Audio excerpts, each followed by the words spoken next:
이 애는 우리 집 혈통이야. 내가 키울 자격 없어. 시어머니의 소나기가 며느리 머리채를 거칠게 잡아챘다. 제 아이예요. 제발 그만하세요. 간호사들과 산모들이 경악하며 숨죽여 지켜본다. 눈물이 맺힌 며느리의 속삭임. 아이만큼은 반드시 지켜야 해. 이야기가 시작되기 전에 구독과 좋아요로 응원해주세요. 서울 강남 한복판에 자리 잡은 산후조리원의 창밖으로 봄 햇살이 따스하게 비쳐들고 있습니다. 복도에서는 갓 태어난 아기들의 울음소리가 간간이 들려오고 간호사들이 분주히 오가는 발걸음 소리가 복도를 가득 채우고 있죠. 이곳 3층 창가 쪽 특실에서 29살의 초등학교 교사 지연은 하얀 침대에 누워 천장을 멍하니 바라보고 있습니다. 출산한 지 사흘째, 몸은 여전히 무겁고 아프지만 지연의 마음은 그보다 더 무거웠습니다. 아침 일찍 간호사가 아기를 데려와 젖을 물리고 나서 다시 신생아실로 데려간 뒤 지연은 홀로 조용한 방 안에 남겨졌습니다. 옆 침대는 비어 있고 창밖으로 보이는 푸른 하늘은 너무나 평화로워 보이는데 지연의 가슴속은 먹구름이 가득했습니다. 어제 저녁 남편 민수가 짧게 들렀다 갔습니다. 32살의 민수는 아버지가 운영하는 건설회사에서 이사 직함을 달고 있지만 실상은 술자리와 골프 약속으로 하루를 보내는 날이 더 많았죠. 민수는 조리원에 들어서자마자 피곤한 표정으로 아기를 잠깐 들여다보더니 아, 피곤해 죽겠네. 오늘 거래처 사람들이랑 회식이 있어서 일찍 나가야 되라고 말했습니다. 지연이 여보, 오늘은 좀 천천히 가면 안 될까요? 아기도 보고 싶어 하는 것 같은데 라고 조심스럽게 말을 꺼냈지만 민수는 손을 휘저으며 야, 회사 일이 얼마나 중요한데. 너도 이해 좀 해줘라며 서둘러 나가버렸습니다. 지연은 그때 남편의 뒷모습을 바라보며 가슴 한구석이 서늘해지는 것을 느꼈습니다. 결혼 전에는 다정하고 자상했던 민수가 결혼 후 특히 임신 사실을 알린 뒤부터는 점점 더 무심해졌습니다. 퇴근 후에도 집에 곧장 들어오지 않고 술자리를 전전했고 주말이면 골프 약속을 핑계로 집을 비우기 일쑤였습니다. 지연이 입덧으로 힘들어할 때도 배가 불러 잠을 제대로 못 잘 때도 민수는 좀 참아, 다들 그렇게 하는 거야라는 말만 반복했습니다. 더 힘든 건 시어머니 경숙이었습니다. 61살의 경숙은 지연이 출산 예정일을 앞두고 시골에서 서울로 올라와 아들 부부의 집에 머물고 있었습니다. 경숙은 며느리가 학교에 출근하는 것조차 못마땅해 했습니다. 애 가진 몸으로 무슨 일을 하러 다니냐며 핀잔을 주었고 지연이 집안일을 조금이라도 소홀히 하면 요즘 며느리들은 살림도 제대로 못한다며 혀를 찼습니다. 지연은 학교에서 아이들을 가르치고 돌아오면 집안일까지 도맡아 했지만 경숙의 눈에는 항상 부족해 보였습니다. 출산 당일 진통이 시작되었을 때 민수는 회의 중이라며 병원에 늦게 도착했습니다. 경숙은 분만실 밖에서 아들 낳아야 한다며 계속 중얼거렸고 지연이 딸을 낳았다는 소식을 듣자 표정이 굳었습니다. 첫째가 딸이면 어쩌냐며 실망스러운 목소리로 말했죠. 지연은 그 순간 출산의 고통보다 더 깊은 상처를 받았습니다. 조리원에 들어온 뒤로도 경숙은 자주 찾아와 이것저것 참견했습니다. 젖은 제대로 나오냐? 애가 왜 이렇게 작으냐? 너 건강관리 제대로 안 했지 같은 말들을 쏟아냈습니다. 지연은 그저 네, 어머니. 죄송합니다라고만 대답할 뿐이었습니다. 반박할 힘도 용기도 없었습니다. 시아버지 송병호 회장은 68살로 건설회사를 일대에서 알아주는 규모로 키워낸 입지전적인 인물이었습니다. 하지만 집안에서는 아내 경숙의 큰 목소리에 눌려 지내는 편이었습니다. 병호는 며느리 지연을 늘 따뜻한 눈빛으로 대했고 가끔 조용히 수고가 많네. 우리 며느리라며 격려의 말을 건네곤 했습니다. 지연은 그 말 한마디에 위로를 받았지만 송 회장도 아내와 아들 앞에서는 며느리를 적극적으로 두둔하지 못했습니다. 오후가 되자 간호사가 다시 아기를 데려왔습니다. 작고 보드라운 아기의 얼굴을 보는 순간 지연의 눈에 눈물이 고였습니다. 아기는 눈을 감고 평화롭게 숨을 쉬고 있었고 작은 손가락이 지연의 손을 꼭 움켜쥐었습니다. 지연은 아기의 머리를 쓰다듬으며 속으로 다짐했습니다. 내 아이만큼은 따뜻하게 지켜내야 해. 내 삶이 어떤 모욕을 당해도 내가 어떤 상처를 받더라도 이 아이만큼은 행복하게 키워야 해. 지연은 아기를 품에 꼭 안았습니다. 창밖으로 봄바람이 살랑 불어왔고 새로운 생명을 품은 엄마의 가슴 속에는 단단한 다짐이 자리 잡기 시작했습니다. 지연은 알고 있었습니다. 앞으로 펼쳐질 시간이 결코 순탄치 않을 것이라는 것을. 하지만 이 작은 생명을 지키기 위해서라면 어떤 어려움도 견뎌낼 수 있을 것 같았습니다. 저녁 무렵 복도에서 다른 산모들의 웃음소리가 들려왔습니다. 가족들과 함께 저녁 식사를 하는 모습이 창문 너머로 보였죠. 지연은 홀로 도시락을 먹으며 아기를 바라보았습니다. 외로웠지만 동시에 단단해지는 자신을 느낄 수 있었습니다. 조리원에 입원한 지 일주일째 되는 날 오후였습니다. 지연은 아기에게 젖을 물리고 있었는데 복도에서 갑자기 요란한 발소리가 들려왔습니다. 쿵쾅거리는 소리와 함께 누군가 빠르게 다가오는 기척이 느껴졌죠. 지연은 본능적으로 불안한 예감이 들어 아기를 더욱 꼭 안았습니다. 문이 거칠게 열리더니 시어머니 경숙이 헐레벌떡 뛰어들어왔습니다. 경숙의 얼굴은 불그락푸르락했고 눈빛은 날카로웠습니다. 뒤이어 민수가 난처한 표정으로 따라 들어왔지만 어머니를 말리려는 기색은 전혀 보이지 않았습니다. 이 애는 우리 집 핏줄이야. 내가 키울 자격이 없어. 경숙의 목소리가 조리원 복도에 울려 퍼졌습니다. 옆방에 있던 산모들이 깜짝 놀라 문을 열고 내다보았고 간호사들이 황급히 달려왔습니다. 지연은 당황해서 아기를 가슴에 더 꼭 끌어안으며 떨리는 목소리로 물었습니다. 어머니, 지금 무슨 말씀을 하시는 거예요? 제 아이예요. 무슨 내 아이야. 우리 손주를 내가 제대로 키울 수 있겠어? 학교 선생질이나 하는 주제에. 경숙은 한 발짝 더 다가왔습니다. 지연은 뒤로 물러나려 했지만 이미 침대 끝자락이었습니다. 경숙의 손이 번쩍 올라가더니 지연의 머리채를 거칠게 잡아당겼습니다.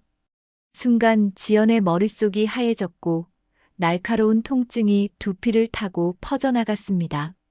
아!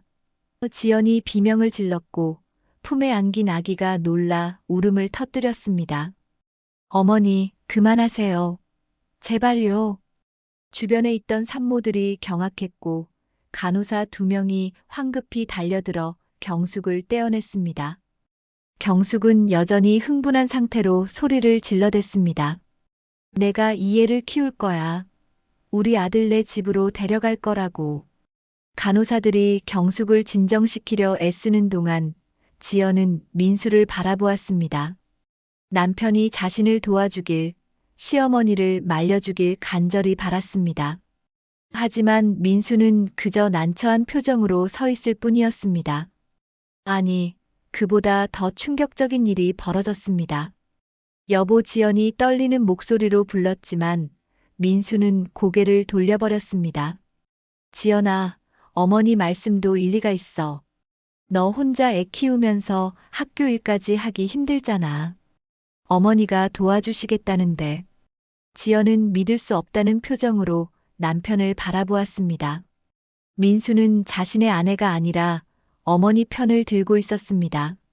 지연의 눈에서 뜨거운 눈물이 주르르 흘러내렸지만 그녀는 이를 악물고 눈물을 닦아냈습니다. 조리원 실장이 달려와 상황을 정리했고 경숙은 간호사들의 만류로 겨우 복도로 나갔습니다. 하지만 나가면서도 내가 가만 안 둘 거야. 라는 말을 남겼습니다.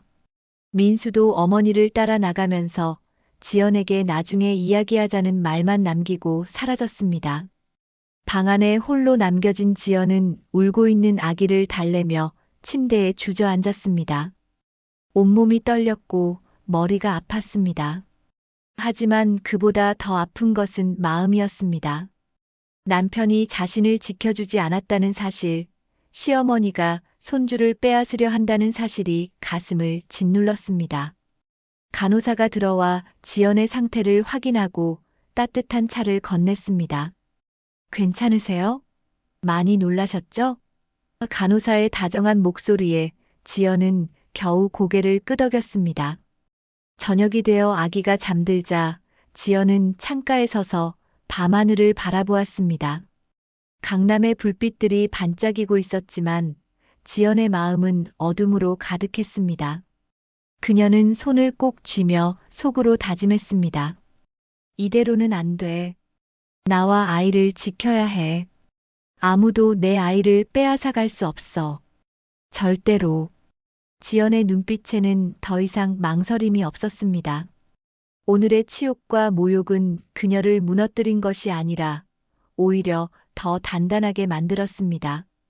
산모복을 입은 채 창가에 선 지연의 뒷모습은 연약해 보였지만 그녀의 마음속에는 강철처럼 단단한 결심이 자리 잡고 있었습니다. 밤이 깊어갔고 조리원은 조용해졌습니다. 하지만 지연의 가슴 속에서는 폭풍이 일고 있었습니다. 앞으로 어떤 일이 벌어질지 알 수 없었지만 그녀는 더 이상 당하고만 있지 않을 것입니다. 아기를 위해서라도 자신을 위해서라도 싸워야 한다는 것을 깨달았습니다. 창밖으로 차가운 바람이 불어왔지만 지연은 꿋꿋이 서 있었습니다. 그녀의 여정은 이제 막 시작되었습니다. 조리원에서의 소동이 있은 지 사흘이 지났습니다. 지연은 퇴원을 준비하며 짐을 정리하고 있었습니다. 아기는 신생아실에서 마지막 검진을 받고 있었고 지연은 홀로 방 안에서 앞으로의 일들을 생각하고 있었습니다. 시댁으로 돌아가면 또 어떤 일들이 벌어질지 막연한 두려움이 밀려왔지만 지연은 단단히 마음을 먹었습니다. 그때 핸드폰이 울렸습니다. 민수였습니다. 지연은 잠시 망설이다가 전화를 받았습니다. 여보, 나야. 지금 어디야? 조리원이요. 오늘 퇴원이잖아요. 아, 그래, 미안한데 오늘 회사 일이 좀 급해서. 퇴원은 택시 타고 집으로 와. 어머니가 집에서 기다리고 계셔. 지연은 말문이 막혔습니다. 아내와 갓 태어난 아이의 퇴원일인데 회사 일이 더 중요하다는 남편의 말에 허탈함이 밀려왔습니다. 하지만 지연은 더 이상 애원하지 않았습니다. 알겠어요. 짧게 대답하고 전화를 끊었습니다. 지연은 혼자서 짐을 챙기고 택시를 불러 시댁으로 향했습니다. 차창 밖으로 서울의 거리가 스쳐 지나갔고 아기는 카시트에서 평화롭게 잠들어 있었습니다. 그런데 시댁에 도착했을 때 집 앞에는 이상하게 많은 차들이 주차되어 있었습니다. 지연은 불길한 예감이 들어 서둘러 집 안으로 들어갔습니다. 거실에는 검은 옷을 입은 사람들이 모여 있었고 한쪽에는 빈소가 차려져 있었습니다. 지연은 그 광경을 보고 멈칫했습니다. 시아버님? 경숙이 상주 자리에 앉아 있었고 민수는 그 옆에서 문상객들에게 인사를 받고 있었습니다. 지연은 급히 다가가 민수의 팔을 잡았습니다. 여보, 이게 무슨 일이에요? 아버님이 돌아가셨어요? 민수는 피곤한 표정으로 고개를 끄덕였습니다. 어제 저녁에 갑자기 쓰러지셨어. 급성 심장마비였대. 병원으로 옮겼는데 이미. 지연은 그 자리에 주저앉을 것만 같았습니다. 며칠 전만 해도 건강하셨던 시아버지가 갑자기 세상을 떠났다는 사실이 믿기지 않았습니다. 시아버지는 지연에게 유일하게 따뜻했던 사람이었습니다. 지연의 눈에서 눈물이 흘러내렸습니다. 왜 말씀을 안 하셨어요? 제가 병원에라도 갔어야죠. 어머니가 며느리는 산후조리 중이니까 오지 말라고 하셨어.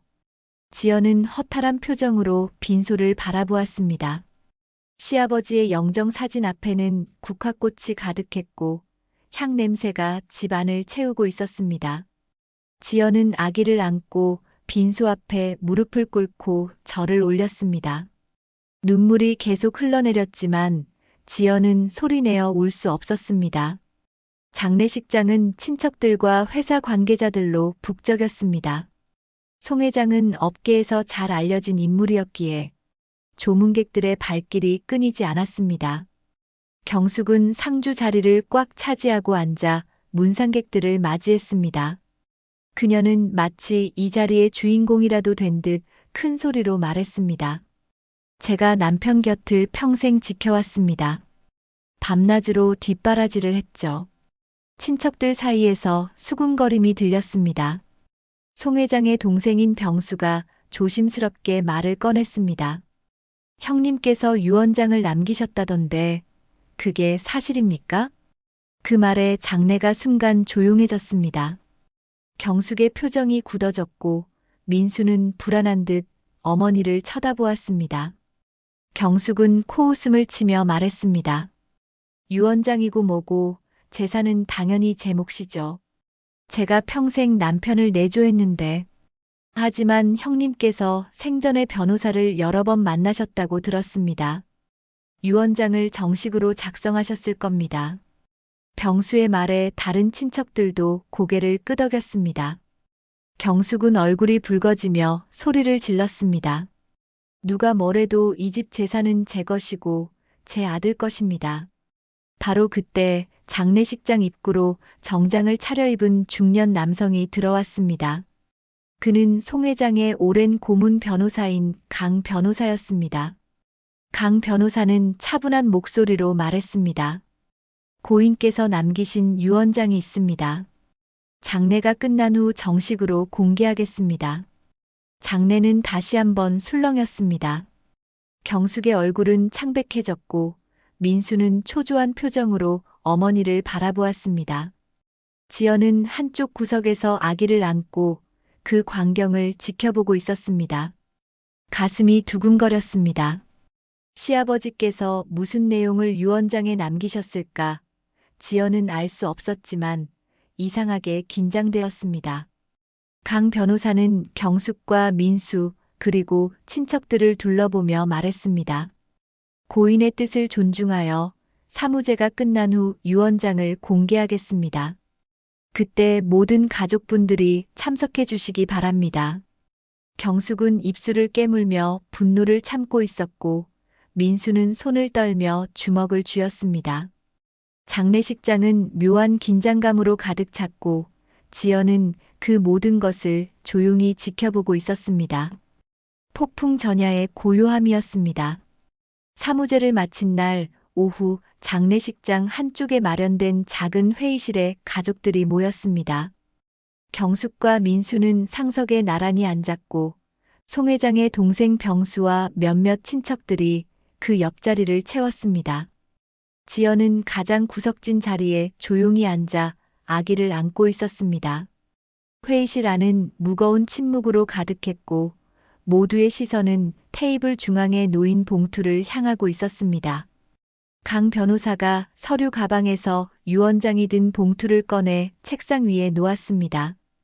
경숙은 그 봉투를 노려보며 입술을 질끈 깨물었습니다. 민수는 손가락으로 테이블을 톡톡 두드리며 안절부절 못하고 있었습니다. 강 변호사가 입을 열었습니다. 고인께서는 지난해 11월에 이 유언장을 작성하셨습니다. 제 사무실에서 정식으로 공증을 받았으며 법적으로 완전히 유효한 문서입니다.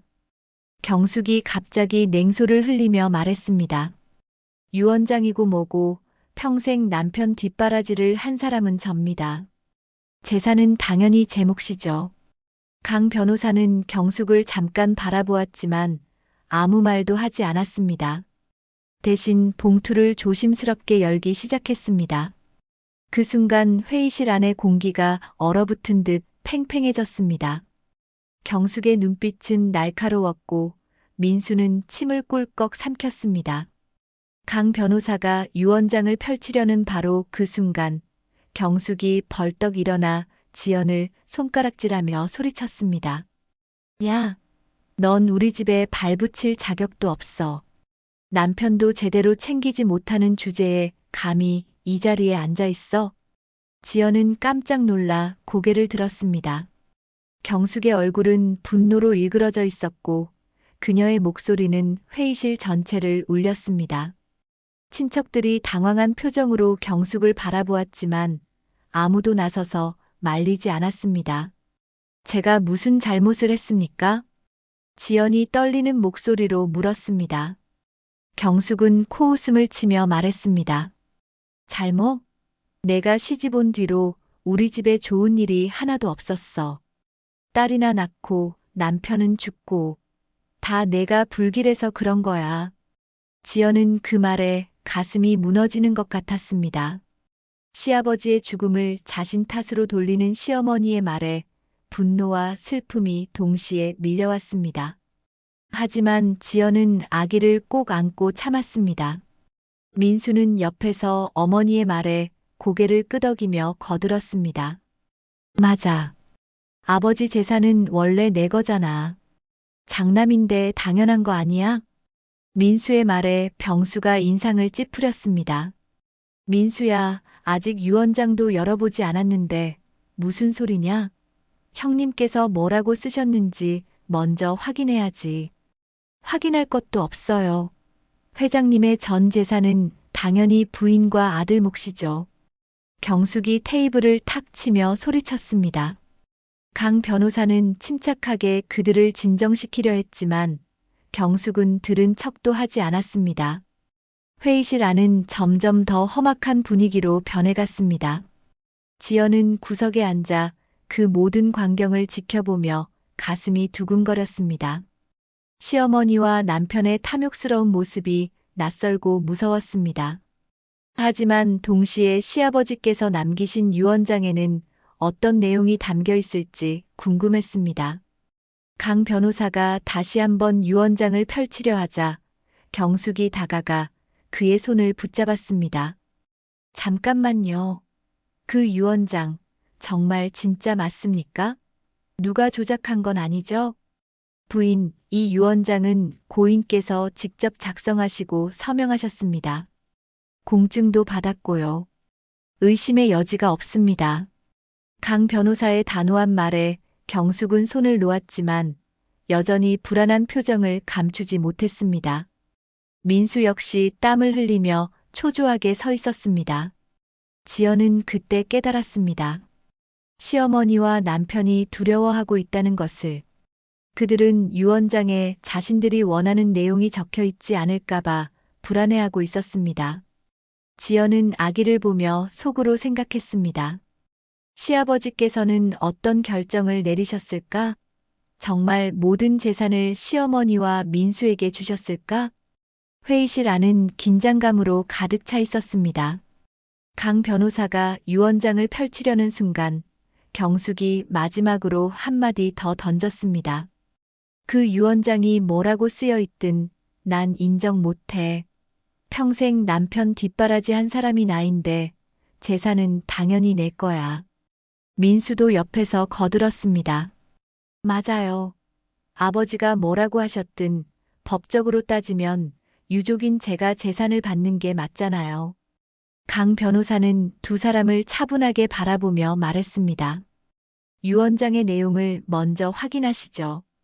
그 후에 말씀하시는 게 좋겠습니다. 회의실 안의 모든 시선이 강 변호사의 손에 집중되었습니다. 유언장이 마침내 펼쳐지려는 순간 지연의 심장은 빠르게 뛰기 시작했습니다. 아기는 엄마의 품에서 평화롭게 잠들어 있었지만 지연의 손은 긴장으로 떨리고 있었습니다. 폭풍우가 몰아치기 직전의 고요함이었습니다. 모두가 숨죽이며 다음 순간을 기다리고 있었습니다. 강 변호사가 유언장을 펼치려는 바로 그 순간 민수가 갑자기 의자를 뒤로 밀치며 벌떡 일어났습니다. 의자가 바닥에 넘어지며 요란한 소리를 냈고 회의실 안의 모든 사람이 깜짝 놀라 민수를 바라보았습니다. 유 원장 따위 필요 없어. 민수의 목소리가 회의실을 가득 채웠습니다. 그의 얼굴은 붉게 상기되어 있었고 눈빛은 흔들리고 있었습니다. 경숙은 아들의 갑작스러운 행동에 당황했지만 곧 고개를 끄덕이며 거들었습니다. 그래, 아들 말이 맞아. 내 남편 재산은 당연히 내 거고 내 아들 거야. 강 변호사는 침착하게 민수를 바라보며 말했습니다. 민수 씨, 진정하시고 앉으시죠. 유 원장은 법적 효력이 있는 문서입니다. 고인의 뜻을 확인하는 것이 순서입니다. 순서고 뭐고 난 인정 안 해. 아버지 재산은 당연히 내 거라고. 민수는 테이블을 주먹으로 내리쳤습니다. 친척들이 수군거리기 시작했고 병수가 조카를 나무라듯 말했습니다. 민수야, 내가 지금 무슨 짓을 하는 아버지의 마지막 뜻조차 존중하지 않겠다는 거냐? 숙부는 가만히 계세요. 이건 우리 집안 일이에요. 민수의 거친 말에 병수는 한숨을 내쉬며 고개를 저었습니다. 회의실 안의 분위기는 순식간에 험악해졌습니다. 친척들 사이에서는 비난의 목소리가 흘러나오기 시작했습니다. 저게 장남이라는 사람이 할 행동이냐? 형님 장례도 제대로 마치지 않았는데 벌써 재산 이야기만 하고 있어. 참 볼썽사납구만. 친척들의 수군거림이 들리자 경숙이 벌떡 일어나 소리쳤습니다. 뭐가 볼썽사나워요? 내가 평생 남편 뒷바라지하며 고생했는데 재산 받는 게 당연한 거 아니에요? 그러더니 경숙은 갑자기 지연을 향해 손가락질하며 소리를 질렀습니다. 다 이 여자 때문이야. 이 여자가 불길해서 우리 남편까지 잡아먹은 거라고.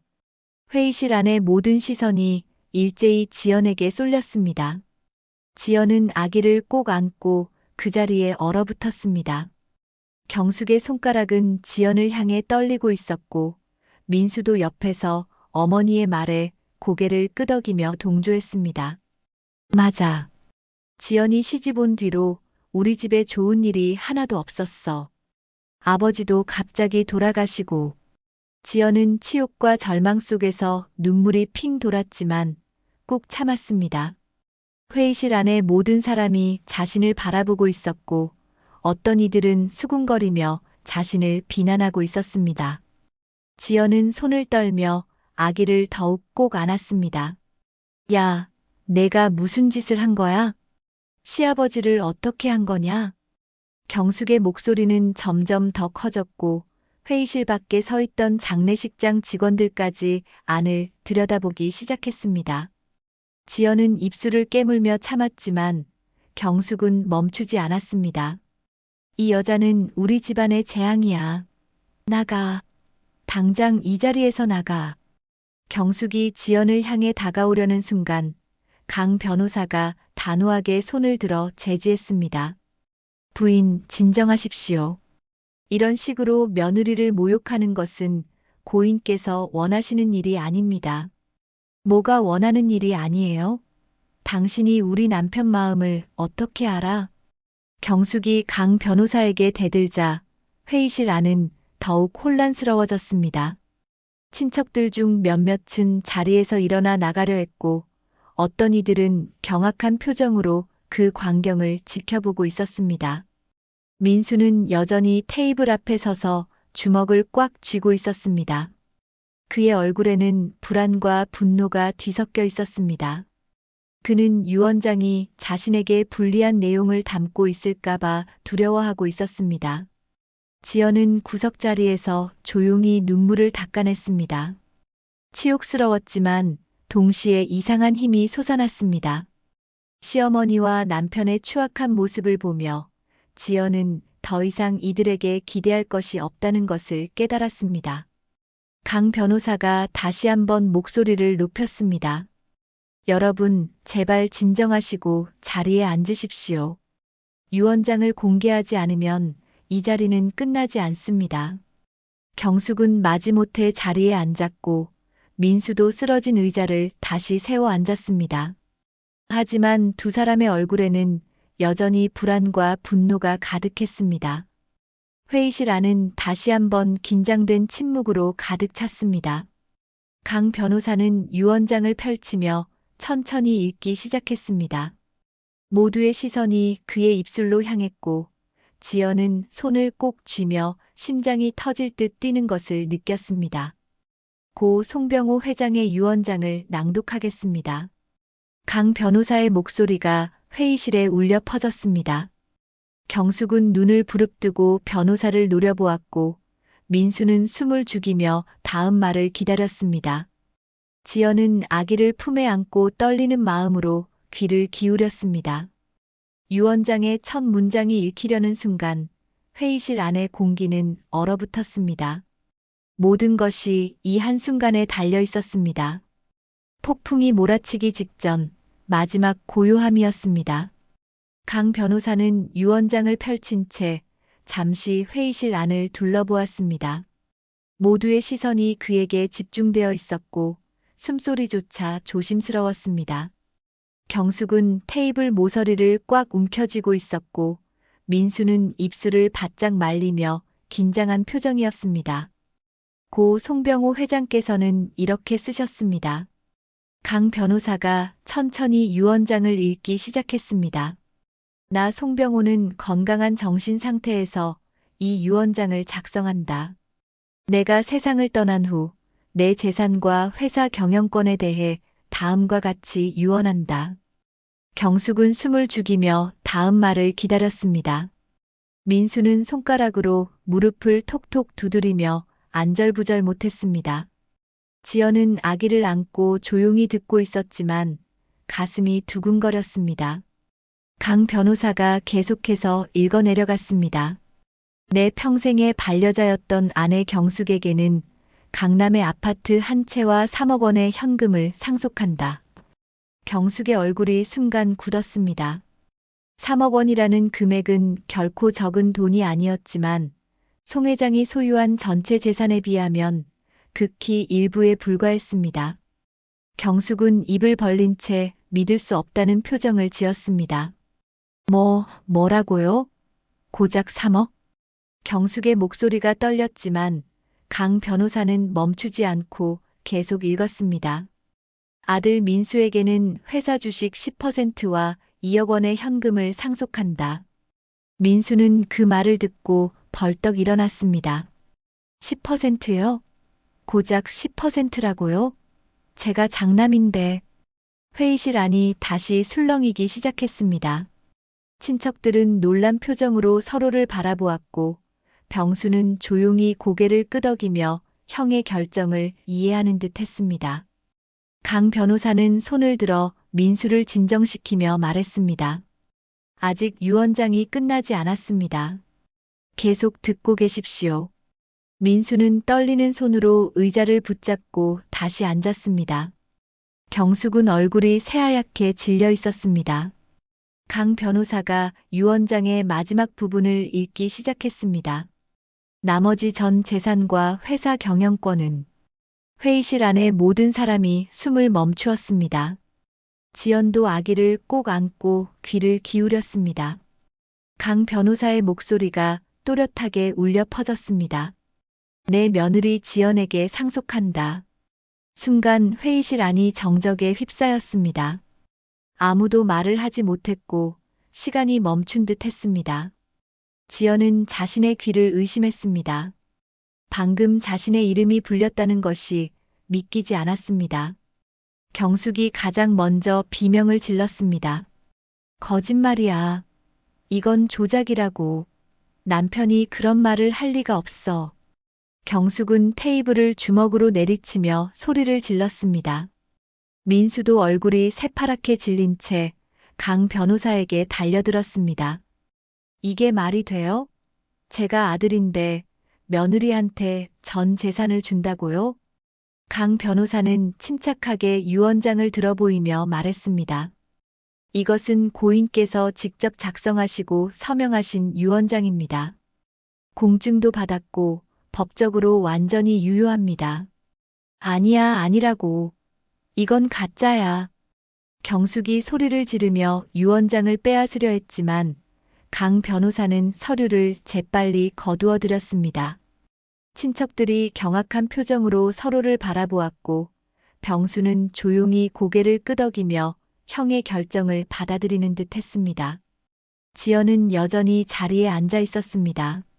손이 떨렸고 가슴이 두근거렸습니다.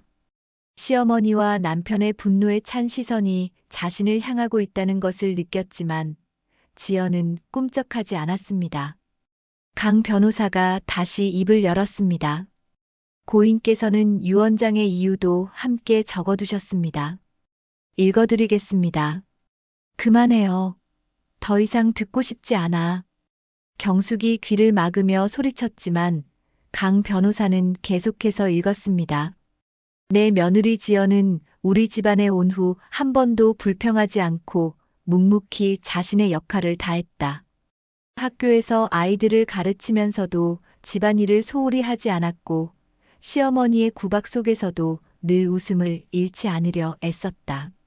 나는 며느리의 그런 모습을 보며 이 집안의 진정한 희망은 며느리에게 있다고 생각했다. 회의실 안이 다시 한번 조용해졌습니다. 경숙은 입을 벌린 채 말을 잇지 못했고 민수는 고개를 떨구었습니다.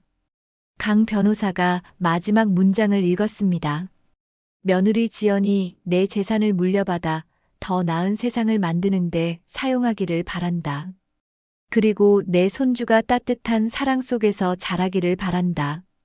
강 변호사가 유언장을 내려놓자 회의실 안은 무거운 침묵에 휩싸였습니다. 경숙은 의자에 주저앉으며 흐느끼기 시작했고 민수는 두 손으로 얼굴을 감싸며 고개를 숙였습니다. 지연은 눈물이 핑 돌았습니다. 시아버지의 마지막 말씀이 가슴을 파고들었습니다. 평생 무시당하고 구박받았던 자신을 시아버지만은 지켜보고 계셨다는 것이, 그리고 자신을 믿어주셨다는 것이 믿기지 않았습니다. 강 변호사가 지연을 바라보며 조용히 말했습니다. 고인께서 며느님을 각별히 신뢰하셨습니다. 부디 고인의 뜻을 잘 받들어 주시기 바랍니다.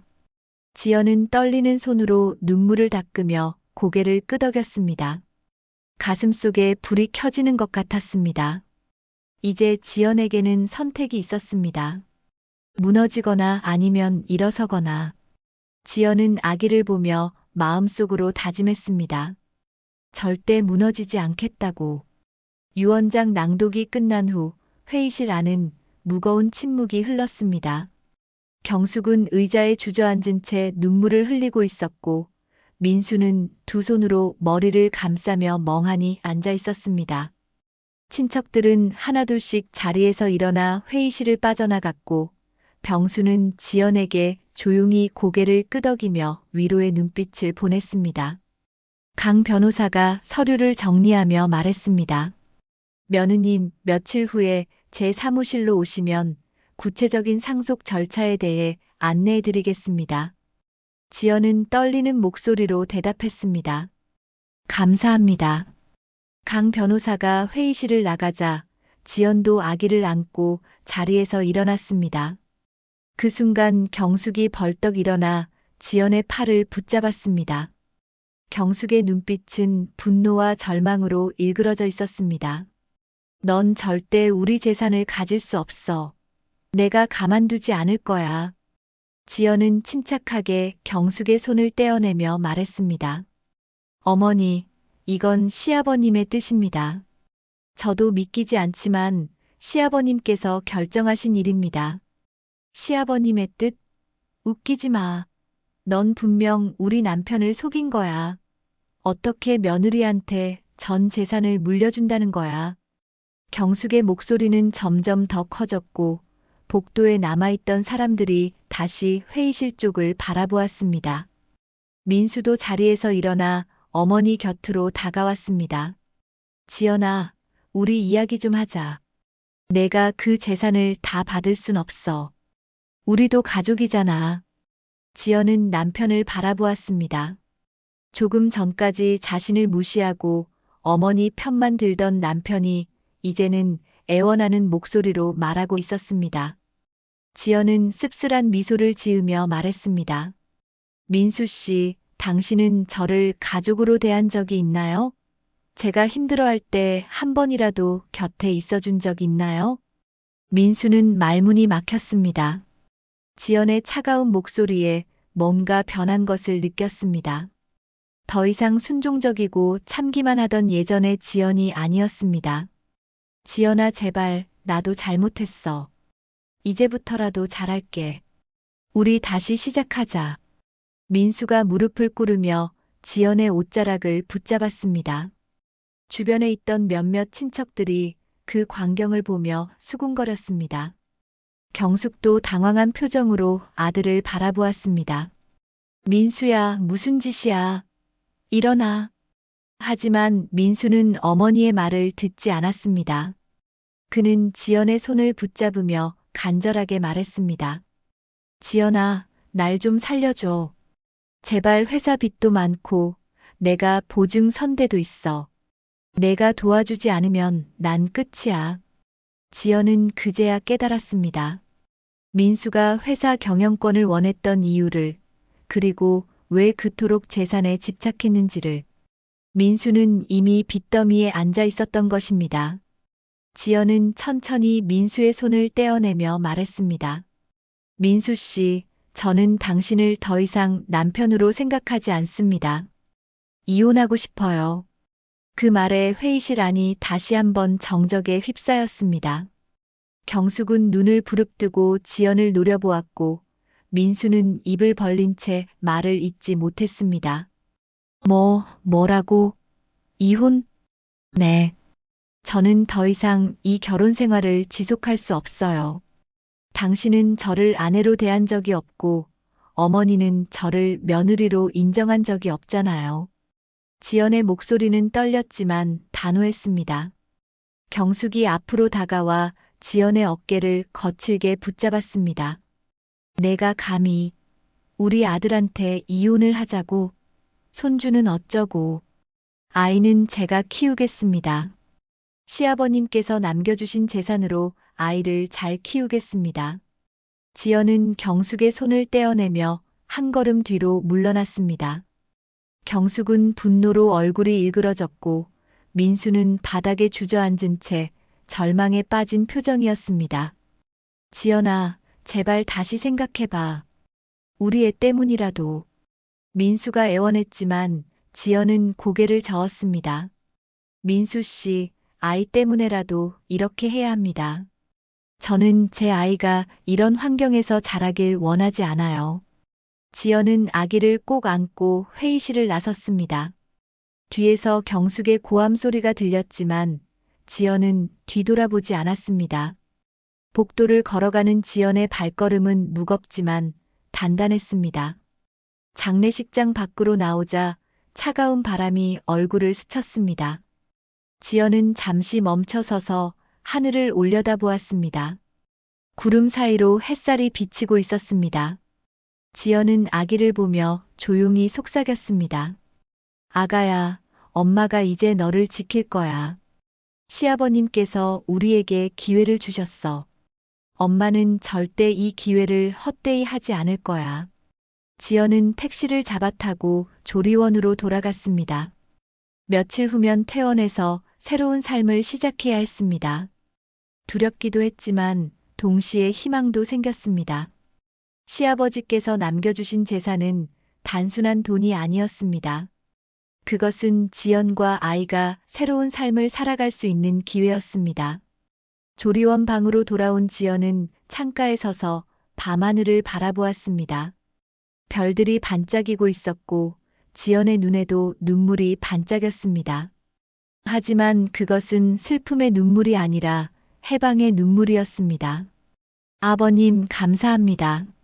아버님의 뜻을 헛되이 하지 않겠습니다. 지연은 아기를 보며 미소를 지었습니다. 길고 긴 싸움이 끝나고 이제 새로운 시작이 기다리고 있었습니다.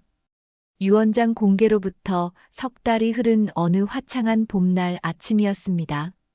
지연은 한강이 내려다 보이는 넓은 아파트 거실 발코니에 서 있었습니다.